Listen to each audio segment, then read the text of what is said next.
Hello നമസ്കാരം. അപ്പോൾ നമുക്ക് ഇന്നത്തെ ചെമ്പനീർ പൂവിൻ്റെ കഥ നോക്കാം കേട്ടോ. അപ്പോൾ എൻ്റെ ഈ ചാനൽ ആദ്യമായിട്ട് കാണുന്നവരാണെങ്കിൽ ഒന്ന് സബ്സ്ക്രൈബ് ചെയ്യണേ, അതുപോലെ തന്നെ ഒന്ന് ലൈക്ക് ചെയ്ത് ഒന്ന് ബെല്ലൈക്കണൊക്കെ അമർത്തി ഒന്ന് സപ്പോർട്ട് ചെയ്യണേ പ്ലീസ്. അപ്പോൾ എന്താണ് രേവതിയും അതേപോലെ നമ്മളുടെ ശ്രുതിയും നിന്നുള്ള സംഭാഷണം നമ്മളെ വർഷം നിങ്ങൾ കേൾക്കുകയാണ്. അപ്പോൾ പറയും ശരിക്കും എത്ര ലക്ഷം റുപ്യ പിന്നെയൊക്കെയാണ് വണ്ടി മേടിച്ചത് നോക്കുമ്പോൾ പറയും 2-3 ലക്ഷം റുപ്യ ഈ വണ്ടിക്ക് എന്നൊക്കെ പറയും. ഇത്രയും പൈസയൊക്കെ ഇപ്പോൾ പൂ കെട്ടിയിട്ട് കിട്ടിയോ ചോദിക്കുകയാണ് നമ്മളവിടെ ഇത് മറ്റേ ശ്രുതി രേവതിയോട്. അപ്പോൾ പറയും കിട്ടിയപ്പോൾ അവളിങ്ങനെ ചായ ഉണ്ടാക്കി കൊണ്ട് നിൽക്കുകയാണ് കേട്ടോ. പറയാം അത് പിന്നെ അല്ലാണ്ട് ഞാനെന്തിനാ പറഞ്ഞു, അല്ലാണ്ട് വേറെ എവിടുന്ന എൻ്റെ കയ്യിൽ കാശ്, വെറുതെ തള്ളല്ലേ അറിയും, എന്തിനാ ഞാൻ വെറുതെ പറഞ്ഞത്, സത്യമാണ് അറിയും. അപ്പോൾ പറയും പിന്നെ ഫുൾ പേയ്മെൻറ്റ് പറഞ്ഞാൽ 1 ലക്ഷമാണ്. അപ്പോൾ ഫുൾ ഡൗൺ പേയ്മെൻറ്റ് കൊടുക്കാൻ എൻ്റെ അടുത്ത് തികഞ്ഞിട്ട് ഞാൻ എന്നിട്ട് ഒരു കുറച്ച് കാശ് ഇങ്ങനെ റോൾ ചെയ്തിട്ടൊക്കെയാണ് കൊടുത്തതെന്നൊക്കെ പറയും. അപ്പോൾ പറയും എന്തിനാണ് രേവതി നീ ഇങ്ങനെയൊക്കെ ചെയ്തത്, നിന്നെ ഇത് നേരം വഴക്ക് പറയുന്നല്ലേ നിൻ്റെ ഭർത്താവ്, അപ്പോൾ നീ എന്തിനാ വെറുതെ കാശ് ഇങ്ങനെ കൊടുത്തിങ്ങനെ ഒരു വണ്ടിയൊക്കെ മേടിച്ച് ഇടുന്നത് വയ്ക്കുക. അപ്പോൾ പറയും അതിനെന്താ എൻ്റെ ഭർത്താവ് പിന്നെ എന്നെ വഴക്ക് പറഞ്ഞാൽ എന്നോട് നല്ല സ്നേഹമാണ്, അങ്ങനെ തന്നെയല്ലേ ഭാര്യ ഭർത്തൃ ബന്ധം എന്ന് പറഞ്ഞാൽ തന്നെ അതല്ലേ എന്നൊക്കെ പറയും. അത് കേട്ടിട്ട് നമ്മളെ വർഷം അങ്ങോട്ട് വരും. അപ്പോൾ വർഷം അറിയാം അത് രേവതി ചേച്ചി പറഞ്ഞത് ശരിയാണ്, അവരിപ്പോൾ തമ്മിൽ വഴക്ക് പറഞ്ഞാൽ ഇപ്പോൾ ഞാനും എൻ്റെ ഭർത്താവ് വഴക്ക് കൂടുന്നുണ്ടല്ലോ, അത് അടുത്ത നിമിഷം തന്നെ ഞങ്ങളത് സോൾവ് ചെയ്യും. അങ്ങനെ തന്നെയല്ല, അതല്ലേ ജീവിതം. അപ്പോൾ രേവതി ചേച്ചി സച്ചിയേട്ടൻ ഇങ്ങനെ സച്ചിയേട്ടന് വഴക്ക് പറഞ്ഞാലും സച്ചിയേട്ടൻ എല്ലാ കാര്യങ്ങളും നോക്കുന്നുണ്ടല്ലോ രേവതി ചേച്ചിയുടെ എന്നൊക്കെ ഇങ്ങനെ പറയാണ് വർഷം. അപ്പോൾ പറയും ഇപ്പോൾ ശ്രുതി ചേച്ചിയുടെ ഭർത്താവും ശ്രുതി ചേച്ചിയോട് വഴക്കൂടിയിട്ട് മുകളിലൊക്കെ ടെറസിൻ്റെ മുകളിലൊക്കെ പോയി കിടന്നിട്ടില്ലേ എന്ന് പറയും.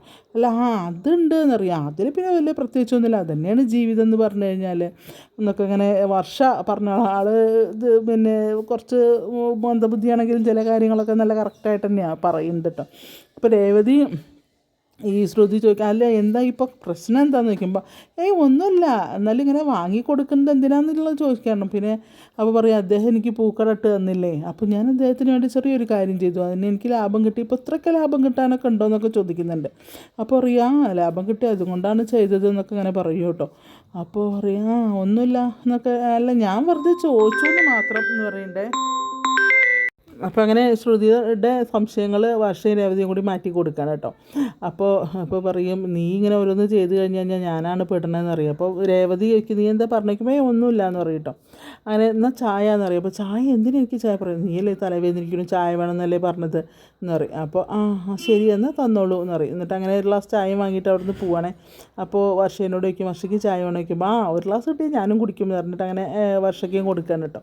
അങ്ങനെ രണ്ടാളും ചായക്കായിട്ട് പോവാണ്. അപ്പോൾ രേവതി എന്തോ മനസ്സിലായിരുന്നു സംഭവം, കാരണം ഈ ഇവക്കാണ് ഇപ്പോൾ സ്വൈരമില്ലാത്തത്.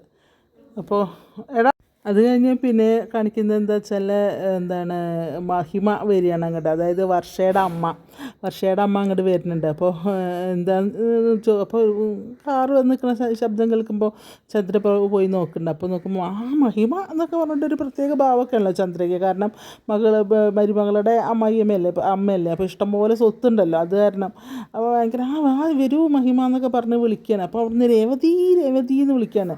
അപ്പോൾ കുറേ പ്രാവശ്യം ഇങ്ങനെ വിളിക്കുമ്പോൾ ശ്രുതി അങ്ങോട്ട് വരും. ഇപ്പോൾ രേവതി ഇവിടെ എല്ലാം ഇതൊരു ഡെലിവറി ഉണ്ട് അതിന് പോയിരിക്കുകയാണ് അറിയാം. അപ്പോൾ ഡെലിവറിക്കോ ഈ പൂ കൊണ്ടു കൊടുക്കണേനാണ് ഇപ്പോൾ എന്നറിയും. കേട്ടോ മഹിമേ,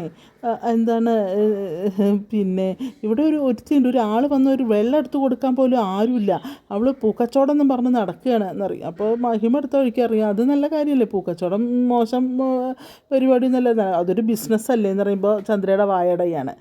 അവിടെയും എന്തെങ്കിലും കൂടെ പറയുമെന്ന് വിചാരിച്ചിരിക്കുന്നു കേട്ടോ. അപ്പോൾ അങ്ങനെ അപ്പോൾ ചന്ദ്രയ്ക്കൊന്നും പറയാമല്ല. അപ്പോൾ പറയും ഞാൻ വന്നത് ഒരു കാര്യത്തിന്, വെള്ളമൊക്കെ അവിടെ നിൽക്കട്ടെ അറിയും. ഇപ്പോൾ ശ്രുതി അവിടെ നിൽക്കണ്ട കേട്ടോ.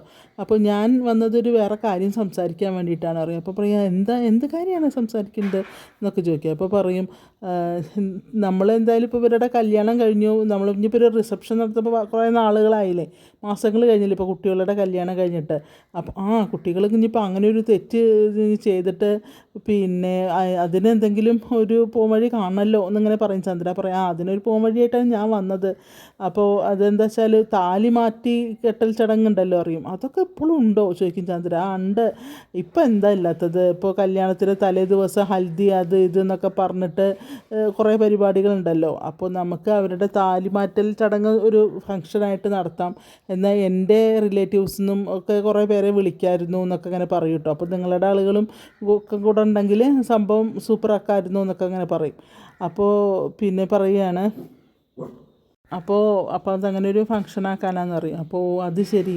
അപ്പോൾ കുട്ടികളോട് ഞാൻ പറയാം, എന്തായാലും അവർ വരട്ടെ, അവർ രണ്ടുപേരും ജോലിക്ക് പോയിരിക്കുകയാണ്. അപ്പോൾ രവിയേട്ടൻ എവിടെ ചോദിക്കും. അപ്പോൾ ഇല്ല, മൂപ്പരെ ഒരു സുഹൃത്തിനെ കാണാൻ വേണ്ടി പോയിരിക്കുകയാണ്, ഞാൻ പറയാം എന്നറിയും. പക്ഷേ എനിക്കൊരു കാര്യം കൂടെ സംസാരിക്കാണ്ട് അറിയാം. അപ്പോൾ ശ്രുതി ഇങ്ങനെ മനസ്സിലാക്കും, ഇനി ഇവിടെ നിന്നാൽ പറ്റില്ലാറുണ്ട്. മെല്ലെ പോകുമ്പോൾ ശ്രുതി എങ്ങടെ പോണേ, ഇവിടെ വരൂ, ഇവിടെ വന്നിരിക്കൂ എന്നറിയും മഹിമ. അപ്പോൾ ശ്രുതി ഇങ്ങനെ മടിച്ചേക്കുക. അപ്പോൾ അറിയാം, ഇവിടെ വന്നിരിക്കും മോളെ എന്ന് പറഞ്ഞിട്ട് ചന്ദ്രയും വിളിക്കും. അങ്ങനെ ശ്രുതി അവിടെ വന്നിരിക്കുക. അപ്പോൾ പറയും, എനിക്കൊരു കാര്യം മഹിമയോട് പറയാണ്ടെന്ന് പറയും. അപ്പോൾ എന്താണെന്ന് ചോദിക്കും കേട്ടോ. അപ്പോൾ പറയും, ഇവരുടെയും ഇപ്പോൾ എൻ്റെ മൂത്ത മകനും മരുമകളാണല്ലോ, അവരുടെയും ആ ചടങ്ങൊന്നും നടത്തായിരുന്നു എന്ന് അതിൻ്റെ കൂടെ തന്നെ അറിയും. അതിനെന്താ, നടത്താമല്ലോ, രണ്ടും കൂടെ ഒരുമിച്ച് നടത്താം, അതിനെന്താ കുഴപ്പം എന്നറിയും കേട്ടോ മഹിമ.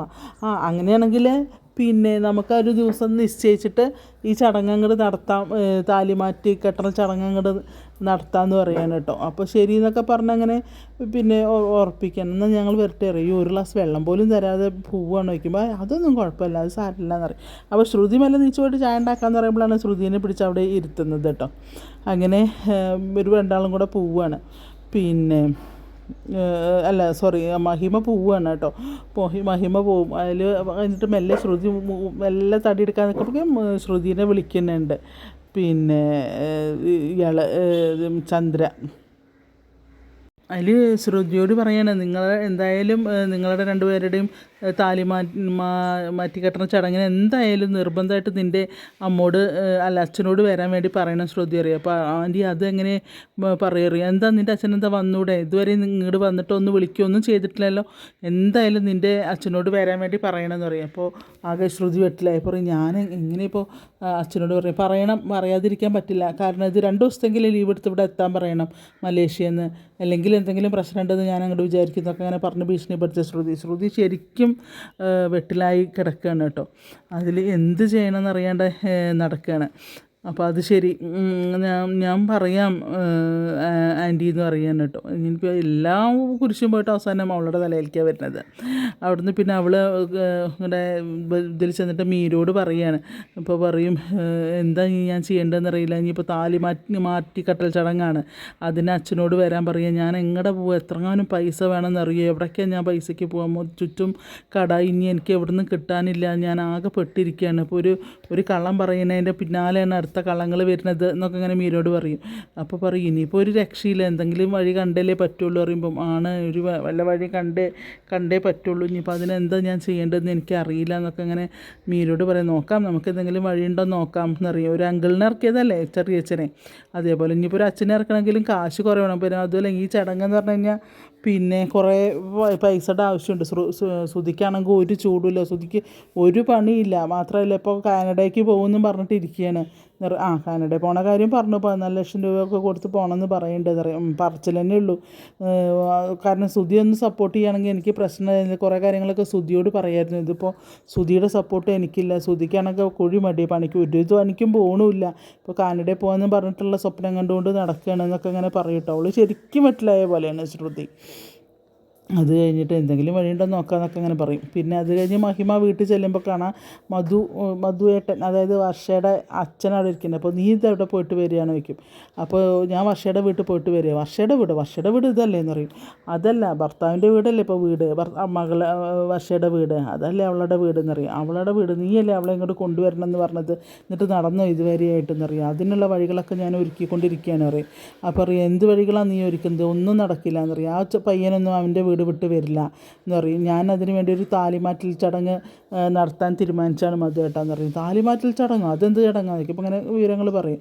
അങ്ങനത്തെ ഒരു ചടങ്ങൊക്കെ നടത്തി അവളും അവനും കൂടെ ഇങ്ങോട്ട് പോരുമോ എന്ന് ചോദിക്കുമ്പോൾ അറിയും, വരുത്തണം, അതിന് വേണ്ടിയിട്ടാണ് അറിയും. നിനക്ക് വേറെ ഒരു പണിയില്ലേ, വെറുതെ കുറേ കാശ് അതിന് വേണ്ടി ചിലവാക്കാൻ, അവരുമായിട്ട് പിന്നെ ഒരു ഇതും വേണ്ട എന്നൊക്കെ പറയും.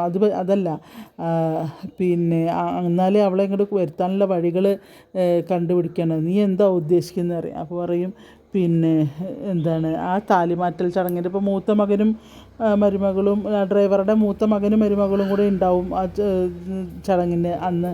ആ ചടങ്ങ് നമ്മളെ ബന്ധുക്കാരെ എല്ലാവരെയും വിളിക്കണം. എന്നിട്ട് വിളിച്ചിട്ടാണ് ഈ ചടങ്ങ് നടത്തുന്നത്. അപ്പോൾ അവിടെ ഒരു പ്രശ്നം ഉണ്ടാക്കണമെന്ന് പറയും. എന്ത് പ്രശ്നം, എങ്ങനെ ഉണ്ടാക്കുക, നീ എന്താ ഉദ്ദേശിക്കുന്നത് എന്ന് ചോദിക്കാനും അത്. അപ്പോൾ പറയും അതൊക്കെ ഉണ്ട്, എൻ്റെ മനസ്സിലൊരു ഐഡിയ ഉണ്ട് അറിയും. അത് നടക്കുമോ, എന്താണെന്ന് നീ എന്നോടും കൂടെ എന്നറിയാം. അപ്പോൾ പറയും അവരവിടെ വീട്ടിലുണ്ടല്ലോ ഒരു ഗുണ്ട, ആ ഗുണ്ടേനെയും കൊണ്ട് പ്രശ്നം ഉണ്ടാക്കും ഞാൻ അവിടെ. ആ പ്രശ്നം ഉണ്ടാക്കുമ്പോൾ അവിടുന്ന് ശ്രീകാന്തിനെയും വർഷേനെയും പെട്ടെന്ന് മാറ്റാൻ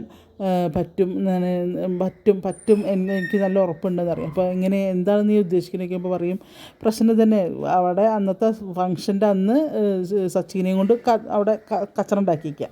ആ മണ്ഡപത്തിൽ ആളുകളെല്ലാവരും ഉണ്ടാവില്ല, ഹാളിൽ വെച്ചിട്ട് കച്ചറ ഉണ്ടാക്കുമ്പോൾ എന്തായാലും പിന്നെ സച്ചി അല്ലെങ്കിൽ മറ്റേ വർഷയും ശ്രീകാന്തും എല്ലാവരും അതിൻ്റെ മുകളിൽ പ്രശ്നമാകുമ്പോൾ അവരെയും കൂട്ടിയിട്ട് ഇങ്ങോട്ട് പോരാം എന്നുള്ളതാണ് ഉദ്ദേശിക്കുന്നത്. അങ്ങനെ അപ്പോൾ പറയും ഇതൊക്കെ നടക്കണ കാര്യമാണ് വയ്ക്കുമ്പോൾ നടക്കും, എനിക്ക് നല്ല വിശ്വാസമാണ് പറയും. ഇങ്ങനെ വർഷേനെയും ശ്രീകാന്തിനെയും കൂടി അവിടുന്ന് മാറ്റാനുള്ള പുതിയ ഐഡിയകളായിട്ട് നടക്കുകയാണ് മഹിമ. പിന്നെ കാണിക്കുന്നത് നമ്മളെ രേവതി പിന്നെ അടുക്കളയിൽ എന്തൊക്കെയോ ജോലി, മേശ തുടക്കി എന്തൊക്കെയോ ജോലികളാണ്. അപ്പോൾ കാണാൻ സച്ചി ഒരു കവറായിട്ട് വരുന്നത്. പറയും ഇതുവരെ നിൻ്റെ ജോലി കഴിഞ്ഞില്ലേ അറിയുമ്പോൾ, ഇല്ല നീ ഭക്ഷണം കഴിച്ചു എന്നറിയും. അപ്പോൾ കവറിൽ എന്തോ കൊണ്ടുവന്നിരിക്കുകയാണ്. അപ്പോൾ ബാക്കി എല്ലാവരും കടന്നു, സച്ചിയുടെ ദൂരെ പോയിരിക്കുകയാണ്, ഭക്ഷണം പുറത്തുനിന്ന് കഴിക്കുന്നു പറഞ്ഞു പറയും. അതെ ഞാനൊരു സാധനം കണ്ടു, 1 2 കൊണ്ടുവന്നിട്ടുണ്ട്. എന്താ ചോദിക്കുക, അതൊക്കെ ഉണ്ട്, നീ പെട്ടെന്ന് ജോലി ഒരുക്കിയിട്ട് വാ, ഞാൻ ഇവിടെ കാത്തു നിൽക്കാമെന്ന് പറഞ്ഞിട്ട് അങ്ങനെ ഉമ്മർത്ത് അല്ല ഹാളിലെ സെറ്റിലിരിക്കുക. അപ്പോഴേക്കും ചന്ദ്രൻ ഇങ്ങനെ വന്നപ്പോൾ ഈ പെട്ടെന്ന് ഈ കയ്യിലുള്ള കവറ് സോഫേൻ്റെ സൈഡിൽ വെച്ചിട്ടൊരു കുഷ്യനും കൊണ്ട് അവിടെ മറച്ച് വയ്ക്കുക. അപ്പോൾ എന്നിട്ട് നല്ല എന്നൊക്കെ പാടി ഇങ്ങനെ ഇരിക്കും സച്ചി. അപ്പോൾ ചന്ദ്രൻ ഇങ്ങനെ സംശയത്തോട് ഇങ്ങനെ നോക്കും. അപ്പോൾ പറയും പാല്. അപ്പോൾ രേവതി അകത്തേക്ക് അടുക്കളയ്ക്ക് ഓടുന്നുണ്ട്. അയ്യോ അച്ഛനുള്ള പാല് എന്ന് പറയാം. പാല് കൊടുത്തിട്ട് നീ വേഗം വന്നാൽ മതി പറഞ്ഞിട്ടാണ് അവിടെ പോയിരിക്കുന്നത് കേട്ടോ. അപ്പോൾ പറയും രേവതി ഇത്ര നേരമായിട്ടും പാലായില്ലേ, പാലെവിടെ, രവിയേട്ടനുള്ള പാലെവിടെയെന്ന് അങ്ങനെ ചോദിക്കുന്നുണ്ട്. അപ്പോൾ പറയും ഇതാന്ന് പറയും, നീ കേൾക്കണില്ല, എന്താ നിനക്ക് ചെവി കേൾക്കാമല്ലേ എന്ന് പറയും. അപ്പോൾ സച്ചിക്ക് ഇങ്ങനെ ദേഷ്യം വരികയാണ്. അവളെ രേവതിയോട് ഇങ്ങനെ ഇവരിങ്ങനെ ഓരോന്ന് പറയുന്നിട്ട് സച്ചിക്ക് ശരിക്കും ദേഷ്യം വരും. അപ്പോൾ സച്ചി ഇങ്ങനെ നോക്കുന്നുണ്ട് കേട്ടോ. അതിൽ എത്ര നേരമായി പാല് ചോദിക്കാൻ തുടങ്ങിയിട്ട് എന്നറിയാം. അപ്പോൾ പിന്നെ വേഗം ഇതമ്മേ പാല് പറയും. അപ്പോൾ പറയും നീ മാവ് അരച്ച് വെച്ചോ നാളത്തേക്ക് പറയുമ്പോൾ അരച്ച് വെച്ച് പറയും. നാളെ പാത്രങ്ങൾ സിങ്കിലൊക്കെ കുറേ പാത്രങ്ങൾ കിടന്നല്ലോ, അതൊക്കെ കഴുകി വയ്ക്കും. എല്ലാം കഴുകി വെച്ചിട്ടുണ്ട് അമ്മയെന്ന് പറയും. അപ്പോൾ പിന്നെ അപ്പോഴും സച്ചിക്ക് ദേഷ്യം വരികയാണ്. അത് കഴിഞ്ഞിട്ട് പിന്നെ അപ്പോൾ നമ്മൾ സച്ചി ഇങ്ങനെ ദേഷ്യം പിടിച്ച പോലെ ഇങ്ങനെ നോക്കുന്നുണ്ട് കേട്ടോ. അപ്പോൾ ഇനിയിപ്പോൾ അതിൻ്റെ പ്രൊമോ വരുന്നുണ്ട്, അത് നല്ല രസമാണ് കാണാൻ.